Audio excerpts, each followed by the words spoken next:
Nakakatawa, presidente ka, isisingit mo yung sarili mo, ipipilit mo na kunwari, ako yung magaling. Ako na ngayon ang presidente, kaya akin na tong Bukana Bridge, itong building bridge sa Davao na Costa Road, akin na to. Ang ending, walang lagusan. Wala siguro may walay sugat, pati magut. Walang lagusan, tapos magdeklara ka na opening.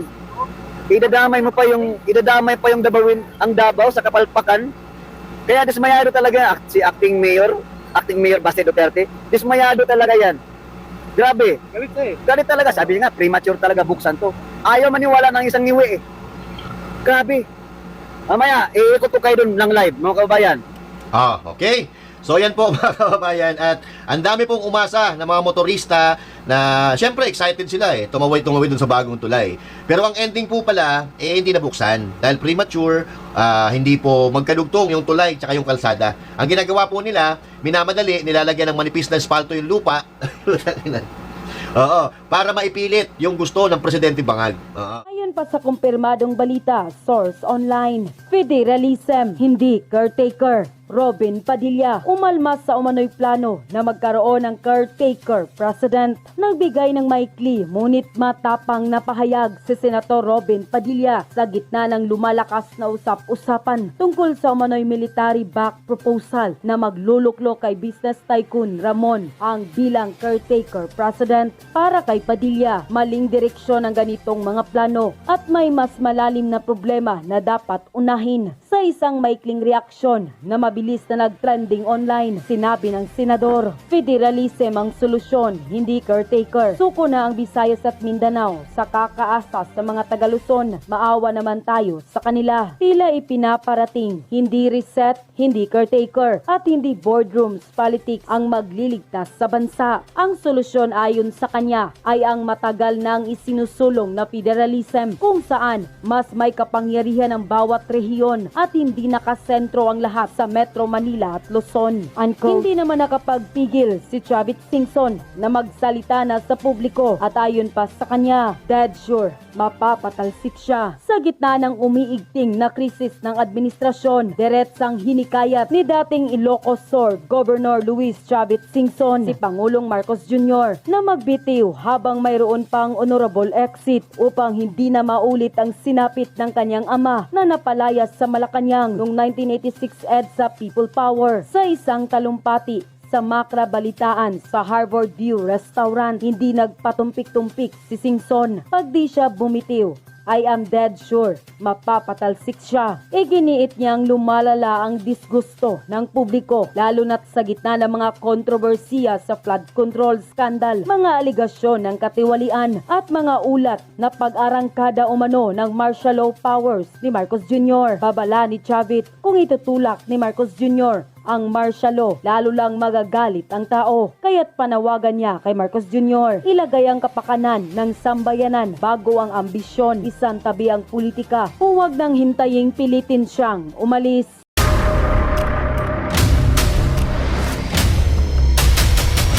Bago tayo mag-umpisa, baka pwede niyong i-like ang video na to. Malaking bagay ang like sa aming mga content creators. Maraming salamat po.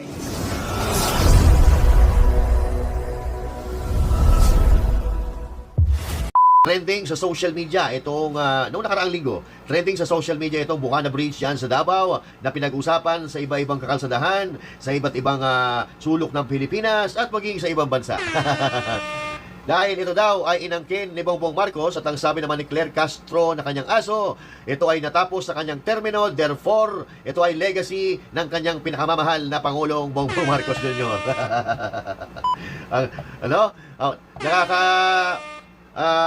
Nakakatuwa talaga itong si Maring Claire, si Auntie Claire ninyo, kasi kung ano-ano na pinagagawa, may pagtanggol na lang niya ang kanyang amo.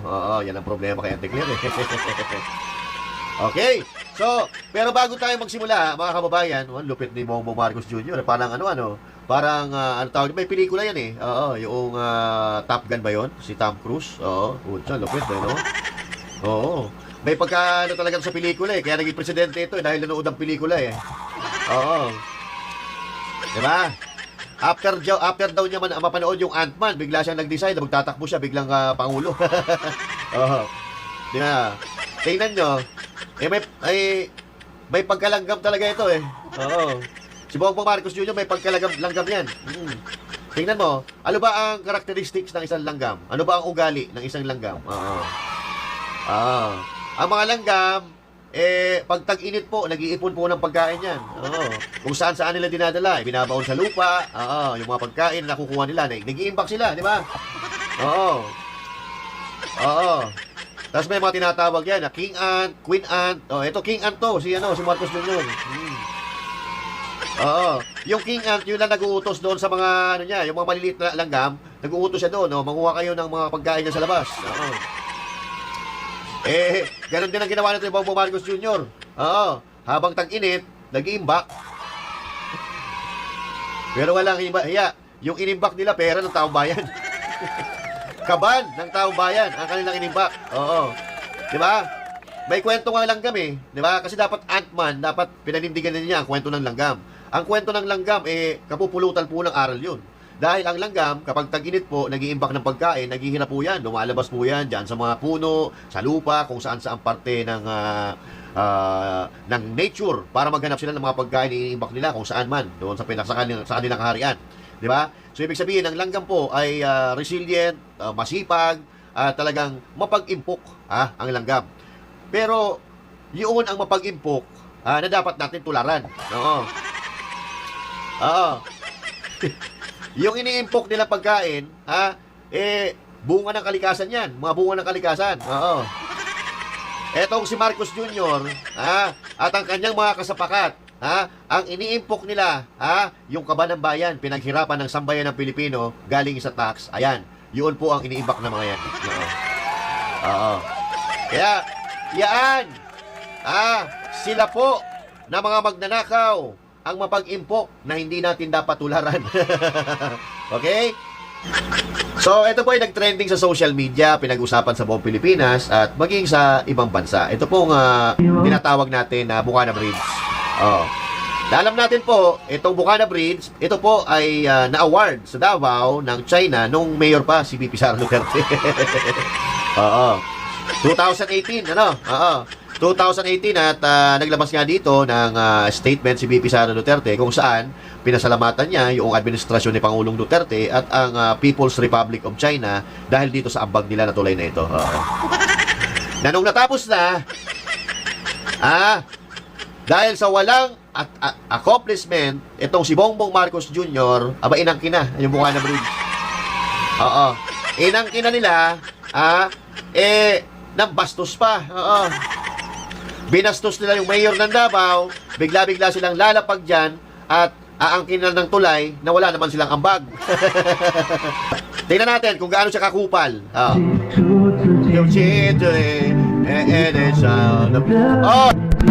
Kunyari, nag-uusap-usap. Kunyari, mayroon kayong ambag. Diba? Kunyari, kunyari, may ambag. Kunyari, may ambag kayo. Okay. Okay. Usap-usap. Dapat may apiran pa nga yan Dapat nag-apir-apir pa yung mga tipong galawan na kunyari may ambag kayo, kunyari may kinalaman kayo dyan, yan.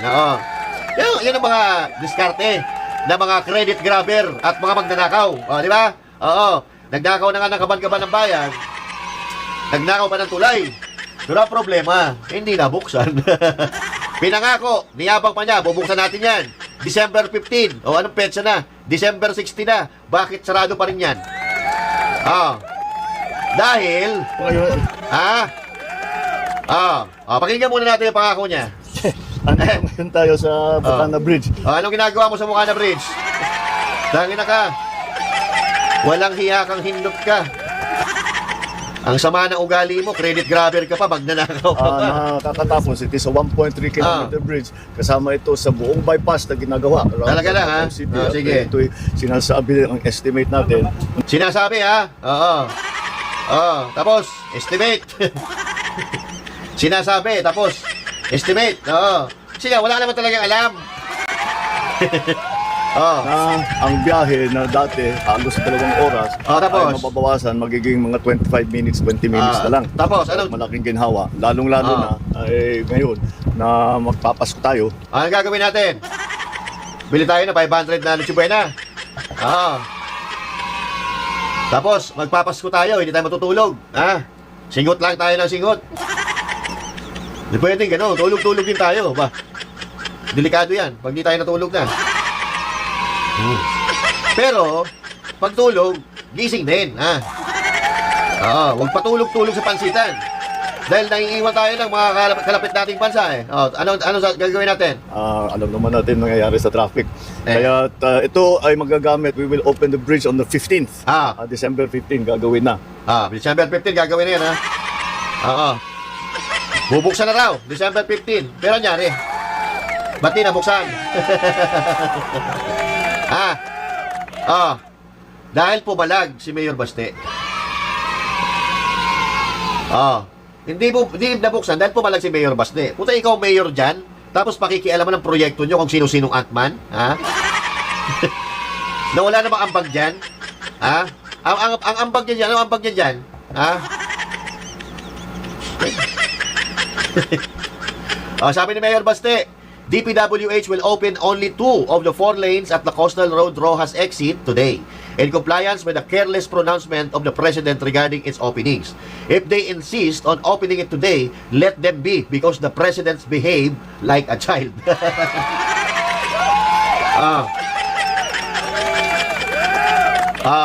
Yung Presidente daw, umaakto na parang batang palaspaslit. Mukhang bata.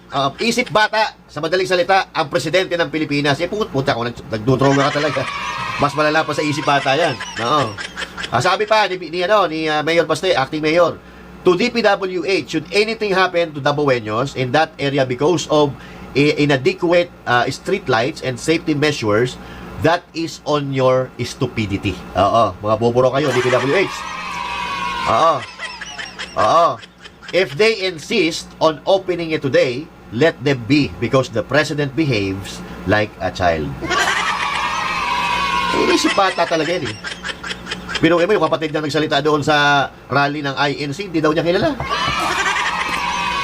Mas malala pa sa isip bata. Yung mga angkin ang hindi sa kanya, puta, mas malala pa yun sa isip bata. Mas malala pa sa isip bata yun. Kasi ikaw kung matanda ka, puta ina, simple rules of life. Huwag mong kunin ang hindi sa'yo. Puta, tinuturo ng lola ko sa iyan eh. Naalala ko pa yung turo ng lola ko, pinipit-pit pa kamay namin eh, pag nagkumuha kami ng hindi sa amin eh. Kahit pabiro pa yan, pag kumuha ka ng bagay na hindi sa'yo, mali yun. Pag inangkin mo, yung bagay na hindi sa'yo, mali yun, Bongbong Marcos Jr. Pero immune na ata itong mga to eh. Muna 1970s, nagnakaw na itong mga to eh. Tapos ngayon, 2025, ganun pa rin. Mas malala daw ngayon, sabi ng mga political analyst, yung mga historiador, mga historian, mas malala daw ang nakawan ngayon, di ba? Ito kasi mga kababayan, di nabuksan po yung Bukana Bridge dahil po premature. Bubuksan po ito ang original date ng opening po ng Bukana Bridge, kasama na po yung mga bypass roads, ay March of 2026. Minamadali po nila. Minamadali po nila kasi nga, hino-stage nila yung proyekto na maganda. Sabi nga ni Claire Castro, di ba, natapos sa termino ni Presidente Marcos Jr., therefore, legacy niya daw yan. Utang ina mo, kahit wala ka namang kinalaman dyan, legacy mo yan, halimbawa ako sa isang pamilya, paliitan na lang natin kasi ang hawak ni Marcos Jr. buong Pilipinas. Halimbawa ako, sa isang pamilya, may tatay, may mga anak.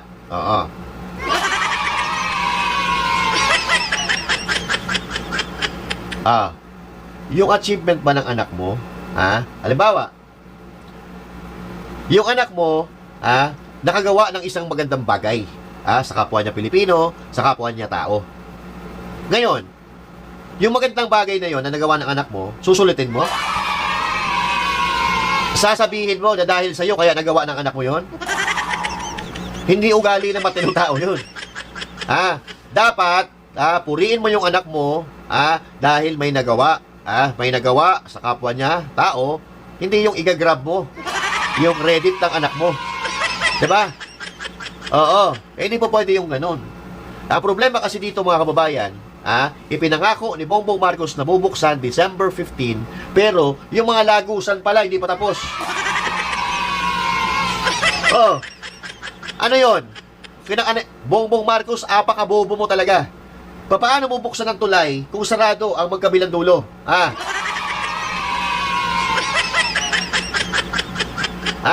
Paano mo bubuksan ng isang lagusan kung walang daanan sa magkabilang dulo? Putya, wala pang simento yung magkabilang dulo tapos i-open mo? Ganon kakatanga na isang pangulo. Dahil sa sobrang pagbibida-bida mo, sa sobrang credit grabbing mo, minamadali nyo, lagyan ng manipis na asfalto, pukin ng ina nyo, ipapahamak nyo pa mga dabawin nyo. Alam nyo yung mga substandard na kalsada, substandard na mga asfalto, delikado po yan. Oo. Yung manipis na asfalto, lumilipad po yan, ininilipad po ng hangin yan na parang yero. Diba? Oh. At yung maninipis po na asfalto, sumasama po yan sa katawan ng mga sasakyan na dumadaan. Kasi nga manipis, nagbabakbak, pahihirapan nyo pa yung mga may-ari ng sasakyan. Maghalal pa naman kayo ng presidenteng bangag. Ano asahan natin dyan? Dapat yung mga tao na walang kinalaman, na hindi naman boboto dyan, ayaw naman dyan, nadadamay dahil sa kanyang katarantaduhan, katangahan. Pasensya na kayo kasi kasalanan nyo to Ayaw naman namin dyan Hindi naman kami bumoto dyan Si BP Sara nga nabudol din pala. Walang kaya, utang na bilyon-bilyon nabudol dito tingnan nyo po, hindi po nabuksan ang Bukana Bridge dahil wala pong lagusan. Walang kalsada doon sa magkabila ang dulo ng tulay. Ano yun? Bubuksan mo yung tulay? Tulay lang? Wala lagusan? Hindi ka ba naman tanga? O ito, panoorin nyo yung sitwasyon dyan, mga kababayan. Shoutout sa ating mga kababayan dyan. Nabudo na naman taga Davao. Nabudo na naman. Itong video na to Itong video na to kinuha natin dyan kay Sir Co-op na taga Davao. Taga ano to? Taga Davao to si Sir Co-op, kaibigan natin yan. Yan sa Davao. Galit na galit siya pera muna ako tol ng video mo Paano kasi premature kasi magdeklara, magbubukas-bukas. Hindi ko gustuhin to ng mga Duterte. For sure. Magagalit talaga kasi ipinipilit niya. Kaya nga ipipilit nila ni Bongbong Marcos na buksan. Adami tuloy mga motoristang dismayado. Kaya alam natin, tingnan niyo mga kabayan, grabe po, no?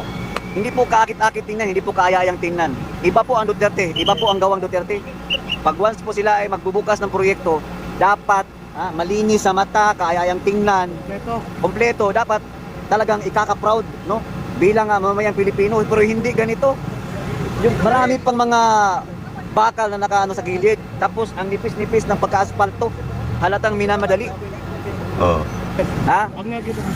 Bangag ang presidente. Sige. Bangag ang presidente kayo. Nag-decide siya na i-open karon. Walay street lights. Walang street lights. Tama to yun ni Baste na dili dapat i-open pa. Kaya nga Yun yung isa natin nakita diyan kasi hindi ganito ang gawang Duterte, hindi ganito ang build ni Tatay Digong. Hindi ganito. Kasi once ang Duterte talaga gumawa ng isang proyekto, pag once natapos yan, talagang maganda tingnan sa mata, kaaya-ayang tingnan. Kumbaga, pag nakita ng sambayan Pilipino, papatok sa social media, lalong-lalong sa Facebook. Kita nyo sa phase 1, kahit doon sa Nagwa-Playa. Doon sa may Talumok Park, yung may flyover doon. Kita nyo sobrang ganda, ang lawak-lawak ng kalsada, ang kapal-kapal. Dito mga kabayan, talagang tinipid. Ay, Ginoo. Ayan, may mga bakal pa dyan Paano yan? Hindi talaga siya advisable na talagang ipilit mong buksan ang isang coastal road or itong dito sa may Ruas Extension, sa may Rotonda banda, na hindi pa tapos. Ang Bukana Bridge tapos na. Pero yung paano naman yung lagusan? Hindi naman pwede mag-open ka lang dyan. Walang insaktong lagusan ng mga sasakyan. Tingnan nyo dyan. Yan yan po. Dito lang kasi, yan kasi gilid sir. Dito kasi gilid Yan po yung sitwasyon ngayon. sobrang dilim. Tapos ito yung sasabihin nilang bagong bukas na dito sa may bandang Bukana Bridge, na dito yung lagusan niya sa may Ruas Extension. Kahit sino mang tumingin dito, magsabi, hindi matutuwa. March pa ang buwan ng Bilis. Oo, March pa. March, minute na yun. Nakakadismaya. O saan siya? Mag-u-turn lang siya. Murag di ango-ango. Ako, Sisi Park. Magsaysay Park, walang lagusan din doon. Hindi pa tapos. Ganon kasi, pag aangkinin mo lang yung proyekto nang wala kang kinalaman, Walang alam. walang alam ang Pangulo, ang Bongbong Marcos, kung anong update talaga sa build projects. Oh, edi ngayon natingga tayo dito, ang daming umasa. 'Di ba? Ayan sila Sir. Ayan sila Sir, umasa yan na sana, 'di ba Sir? Kaya kayo nandito kasi ang dinig nyo ngayon magbubukas, 'di ba? Oh, ayan oh. Pati doon sa kabila, dapat dito sana yung dadaan. Oh. Paano ganun talaga pag hilaw ka na presidente, hindi mo alam. Ha? Kasi wala man talaga siyang alam. Walang alam. Kaya nga, agree. Wala talagang alam yan. Wala man yung talaga siyang alam dito. Sisingit-singit sa build, sa Coastal Road sa Davao. Ngayon, tayo lahat, palpak, na-prank na naman tayo, nabudol na naman tayo. Oo. Oo. Dami na budol. Ang dami talaga kasi mula doon sa kabila, doon mismo sa Phase 2, sa may SM Banda Ikulan, ang dami din mga motorista doon na gustong papasok dito. Dito rin, ang dami rin nag-antay na dadaan sila dito kasi yun yung sabi ng presidente. Nakakatawa, presidente ka, isisingit mo yung sarili mo, ipipilit mo na kunwari ako yung magaling. Ako na ngayon ang presidente, kaya akin na tong Bukana Bridge, itong build sa Davao na Coastal Road, akin na to. Ang ending, walang lagusan. Wala siguro, walay sugat. Walang lagusan, tapos magdeklara ka na opening. Idadamay pa yung Davao sa kapalpakan. Kaya dismayado talaga si acting mayor Baste Duterte. Dismayado talaga yan. Grabe. Galit talaga. Sabi niya nga, premature talaga buksan to. Ayaw maniwala ng isang niwi eh. Grabe. Mamaya, iikot ko kayo dun ng live, mga kababayan. Okay. So yan po mga kababayan, at ang dami pong umasa ng mga motorista na syempre excited sila tumawid dun sa bagong tulay. Pero ang ending po pala hindi nabuksan dahil premature, hindi po magkadugtong yung tulay tsaka yung kalsada. Ang ginagawa po nila, minamadali, nilalagyan ng manipis na espalto yung lupa. Oo, para maipilit yung gusto ng Presidente Bangag. Pero ipakita ko sa inyo yung kabuuan nitoong air shot, okay? Air shot nitong tulay mga kababayan na talaga makikita natin na hindi pa po talaga tapos. So ito, panoorin po ninyo.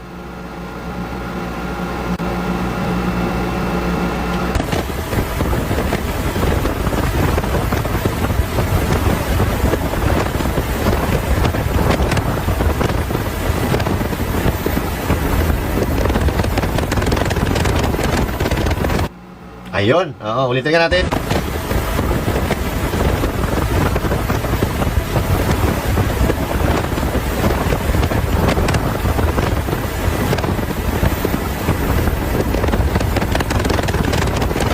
Ayan. So mga kapatid, nakikita nyo. Yung tulay po tapos na. Tapos na ang tulay. Wala tayong problema sa tulay. Pero yung mga kalsada po sa labas sa dulo po ng tulay, yun po ang hindi pa tapos. Okay? Ibig sabihin, lupa pa po siya. Okay? Lupa, hindi pa po tapos. May mga semento na pero hindi pa tapos. Okay? Sabi nga, 4 lanes yan eh. So ang bubuksan daw, 2 lanes lang kasi 2 lanes pa lang ang natatapos. Gusto lang buksan ni Bongbong Marcos Jr. na ang tanga talaga. Wala talagang alam. Pag pinuksan mo yan, premature opening, di masisira din agad yan kasi malambot pa yung semento ng mga kalsadahan dyan.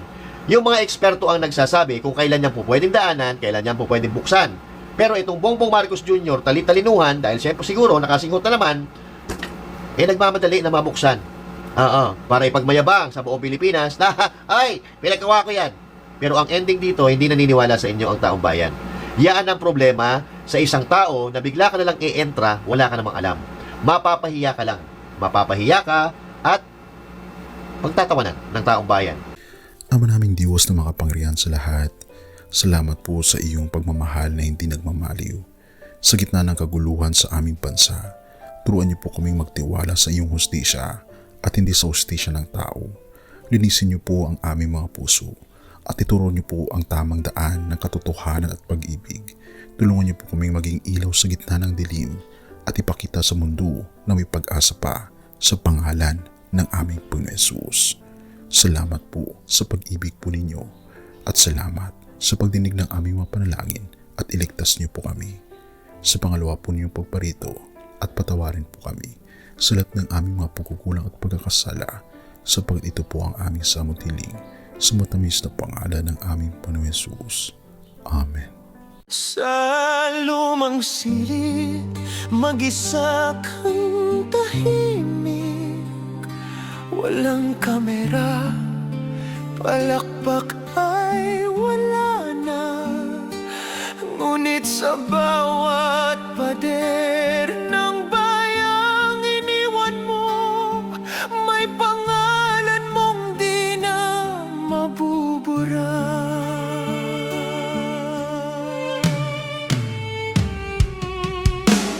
Minsan kang naging balikat ng mahihina, kalaban ng takot, kakampi ng masa. Di mo man laging nasabi ang tama, pinili mong ipaglaban ang madla. Hindi ka sakdal gaya naming lahat, pero tumindi ka nang walang pag-atras. At ngayong pagod ka na, tatay, kami naman ang sasalo ng bawat bigat.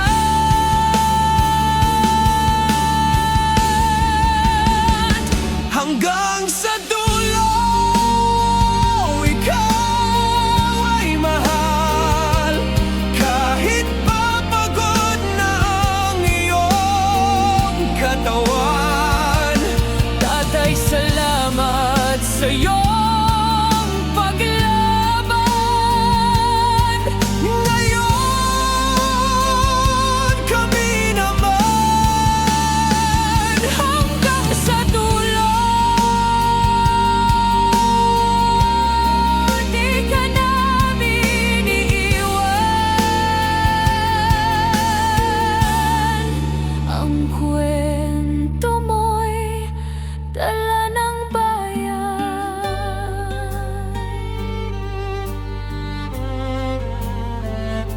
Tahimik ka na sa mga batikos, wala nang tugon, wala nang galit, pero sa mata ng mga maralita, naroon pa rin ang tapat mong alaala. Marami mang di nakaintindi, marami pa rin ang di nakakalimot. At ngayong wala ka ng kapangyarihan,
At yun na nga mga kababayan, ano na ang masasabi mo? Kung mayroon kayong hinaing at komento patungkol sa balitang ito, please comment down below. Pag-uusapan natin yan sa comment section. At kung nagustuhan nyo ang video, ay huwag kalimutang mag-like at i-share na din para mas marami pang makaalam at umabot ito sa marami sa ating mga kababayan. Maraming salamat po. Mabuti pa ang sardinas, may label. Eh tayo, wala. Nay, ito na yung bayad ko sa isa, ano? O, kunin mo yung isa. Isa muna, iyan, no? Tapos, isa pa, di ba? 4 dapat na sardinas, eh. O, yan. 3 na. Pang-4 na sardinas. Okay na.